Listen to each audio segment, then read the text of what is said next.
Welcome back. એક મોટા સમાચાર આવી રહ્યા છે, જ્યાં રામ મંદિર પર આતંકી હુમલાના ષડયંત્રનો પર્દાફાશ થયો છે। હેન્ડ ગ્રેનેડ સાથે પકડાયેલા આતંકીની પૂછપરછમાં મોટો ખુલાસો થયો છે। હરિયાણાના ફરીદાબાદમાંથી ઝડપાયો છે આતંકી અબ્દુલ રહેમાન। પાકિસ્તાની એજન્સી આઈએસઆઈના નિશાને અયોધ્યાનું રામ મંદિર હતું। આ સૂત્રો તરફથી માહિતી મળી છે। રામ મંદિર પર આતંકી હુમલો કરાવવા માંગતું હતું પાકિસ્તાન, અને ઘણી વખત મંદિરની રેકી કરીને માહિતી આઈએસઆઈને શેર કરી હોવાનો પણ સમગ્ર મામલે ખુલાસો થયો છે।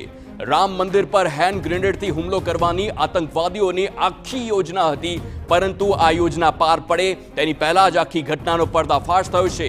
યુપીના ફૈઝાબાદની ટ્રેન મારફતે પહેલા ફરીદાબાદ પહોંચ્યો હતો આતંકી, અને હેન્ડલરે આપેલો હેન્ડ ગ્રેનેડ ટ્રેનમાં અયોધ્યા પરત લઈ જવાનો હતો આતંકી।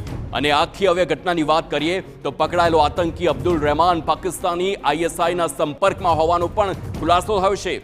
તો આતંકી આઈએસઆઈના આઈએસકેપી મોડ્યુલ સાથે જોડાયો હોવાનો પણ ખુલાસો થયો છે।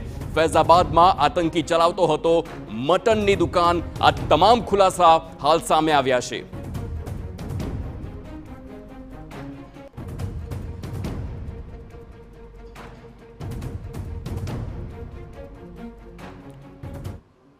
તો જે આખો આ મામલો સામે આવ્યો છે, આપણી સાથે સીધા જ વાત કરીશું। મિહિર સોની જોડાઈ ગયા છે, અમારા સંવાદદાતા લાઈવ।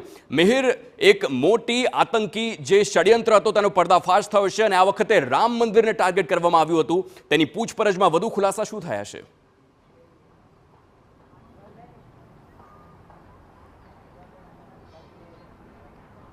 ફરીદાબાદથી જે આ પકડાયેલો આતંકી છે અબ્દુલ, તેને લઈને અનેક એવા તપાસમાં ખુલાસા છે તે થયા છે। જોકે ગુજરાત એટીએસને આ માહિતી મળી હતી કે જે આતંકી જે ગ્રેનેડ સાથે હેન્ડ ગ્રેનેડ સાથે તે હોવાનો માહિતી મળી, અને તેના આધારે જ હરિયાણા એસટીએફ સાથે સંયુક્ત ઓપરેશન કરી અને મોડી રાત્રે આ આતંકીની ધરપકડ છે અબ્દુલની તે કરી દેવામાં આવી, અને ત્યારબાદ તેની પાસેથી 2 જેટલા હેન્ડ ગ્રેનેડ છે તે મળી આવ્યા છે। જો કે તેના ઘરે તપાસ કરતા અનેક બોમ્બ બનાવવાની સામગ્રી છે તે મળી આવી છે। સાથે જે હેન્ડ ગ્રેનેડ મળ્યા છે તેમાં કોઈ પણ કંપનીનો માર્કો કે તે કશું જ નથી, એટલે તે એસેમ્બલ હોવાનું સામે આવ્યું છે। સાથે જ આ આતંકી ત્યાં ફૈઝાબાદમાં મટનની દુકાન ચલાવતો હતો, અને તે સોશિયલ મીડિયાના સંપર્કથી આઈએસઆઈએસના આઈએસકેપી મોડ્યુલ સાથે તે જોડાયો હતો, અને ત્યારબાદ તે આઈએસકેપી ના વિચાર કરી અને ત્યારબાદ તે આતંકી પ્રવૃત્તિઓ સાથે જ આ કરવાનો હતો। જો કે આ રામ મંદિર ને ઉડાવવા માટેનું આખું ટાર્ગેટ છે તે પાકિસ્તાનના આઈએસઆઈએસ દ્વારા કરવામાં આવ્યું હોવાનું સૂત્રો તરફથી માહિતી છે તે મળી છે। એટલે જે મળતી માહિતી પ્રમાણે પાકિસ્તાનના આઈએસઆઈએસ દ્વારા આ રામ મંદિર છે તે ટાર્ગેટમાં હતું, અને જેના કારણે આતંકીઓ દ્વારા જે રેકી કરી અને તમામ ત્યાંના ડેટાથી લઈ અને જે તમામ વિગતો છે તે આને જે ફોરવર્ડ છે તે કરવામાં આવી છે। સાથે જ પકડાયેલા આ આતંકી દ્વારા જે સોશિયલ મીડિયા સાથે જ તેના મોબાઈલ સાથે જ અલગ અલગ જે લખાણના ઉર્દુના મેસેજથી લઈ અને અનેક એવા પુરાવા છે તે મળી આવ્યા છે।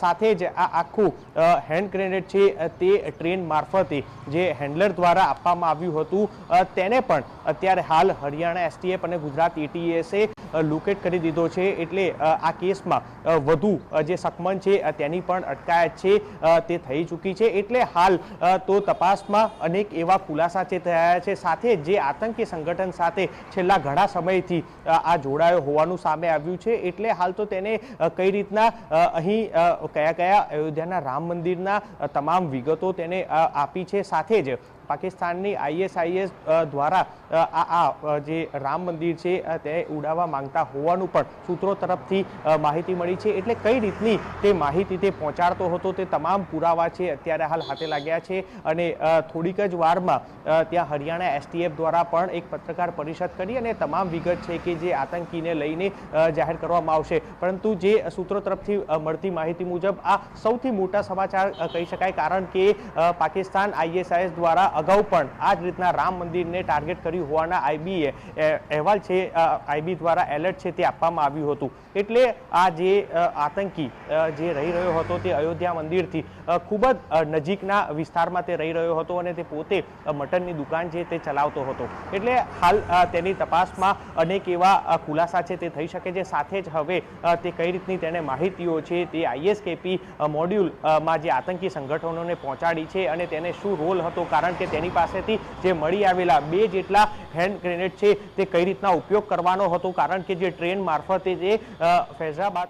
બિલકુલ મિહિર, સમગ્ર માહિતી બદલ આભાર. તો હવે ટાર્ગેટ પર રામ મંદિરને મૂકવામાં આવ્યું અને આઈએસઆઈએ આખું ઓપરેશન પાર પાડ્યું હતું. કેવી રીતે હેન્ડ ગ્રેનેડથી રામ મંદિર પર હુમલો કરવાનું આખી આ યોજના હતી, પરંતુ તેમની આ યોજના પૂરી થાય તે પહેલા જ આખી આ તેમના ષડયંત્રનો પર્દાફાશ થયો છે.